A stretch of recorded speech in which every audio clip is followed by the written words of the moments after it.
অপপ্রচার তো একটি সংঘবদ্ধ গ্রুপ আমার বিরুদ্ধে অপপ্রচার করে। বিশেষ করে আওয়ামী লীগ বিগত আমিরামি নির্বাচনের কিংস পার্টির প্রার্থী তার লোকজন তারাও ইন্টেনশনালি ইউনাইটেডলি আমার বিরুদ্ধে অপপ্রচার করে। কারণ আমি এদের বিরুদ্ধে সবসময় কঠিনভাবে বক্তব্য রাখি, কঠিনভাবে এদের বিরুদ্ধে আমি আমার এলাকার নেতা কর্মী সাধারণ জনগণকে অর্গানাইজ করি। এরা বিগত দিনে লুটতরাজ নানা রকম অপকর্মের সঙ্গে জড়িত ছিল, সেগুলোর বিরুদ্ধে কথা বলি। তারা আমার বিরুদ্ধে অপপ্রচার করে আমাকেও তাদের ওই কাতারে নিয়ে আসতে চায় যে আমিও এরকমই তাদের মতো অপরাধী।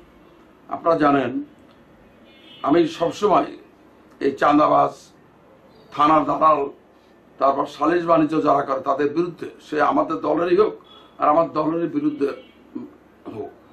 তো এই যে একটা গ্রুপ, বিশেষ করে 5 আগস্টের পরে যারা মনে করেছিল যে আওয়ামী লীগ যেভাবে লুটপাট করেছে দীর্ঘ 15-16 বছর, ওরাও একই রকম করবে।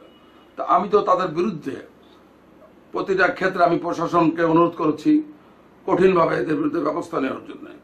আমাদের দলেরও অনেকে আমার বিরুদ্ধে তলে তলে ষড়যন্ত্র করতে চায়, কারণ তারা যেভাবে অপরাধমূলক কাজকাম করতে চেয়েছিল সেটা আমাদের নেতা তারেক রহমান সাহেব, অ্যাক্টিং চেয়ারম্যান তারেক রহমান সাহেবের নির্দেশে আমিও তাদের বিরুদ্ধে কঠিন অবস্থান নিয়েছি। যার জন্য তারাও ওই অপপ্রচার যারা করে তাদের সঙ্গে মিলে আমার বিরুদ্ধে কথা বলে। তারা আমার বিরুদ্ধে চাঁদাবাজির কথা বলে, তারা আমার বিরুদ্ধে দখলদারিত্বের কথা বলে। আমি চাঁদাবাজি, দখলদারিত্ব এবং সালিশ বাণিজ্য যেগুলো, এটার বিরুদ্ধে আমি কঠিন অবস্থানে আছি।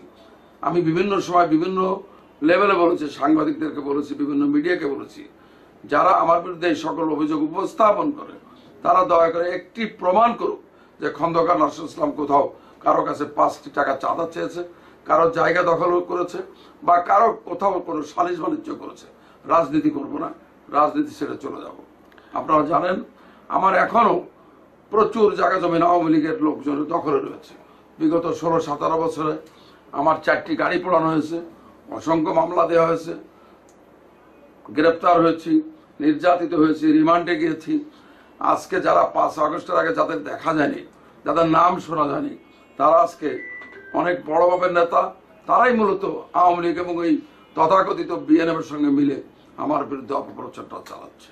আপনি বললেন যে আপনার দলেরও একটি অংশ আপনার বিরুদ্ধে অপপ্রচার করছে, কি কারণে করছে? এটা কি আপনি দলের তারা 5 আগস্টের আগে তাদেরকে, আপনি জানেন, আপনি একজন সচেতন ভালো সাংবাদিক, আপনি আমার এলাকার সম্বন্ধে জানেন।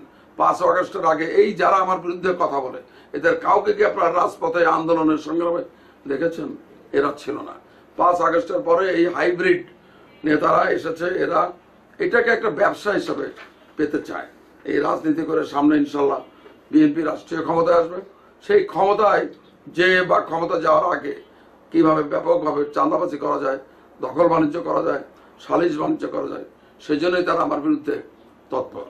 আমি কোনো মতেই, যতক্ষণ পর্যন্ত আমি এই দলে আছি, যতক্ষণ পর্যন্ত আমি বেঁচে আছি, কোনো মতেই আমাদের এই দল বিরোধী কোনো কাজ আমাদের দলের কোনো নেতা কর্মীকে আমি করতে দেব না।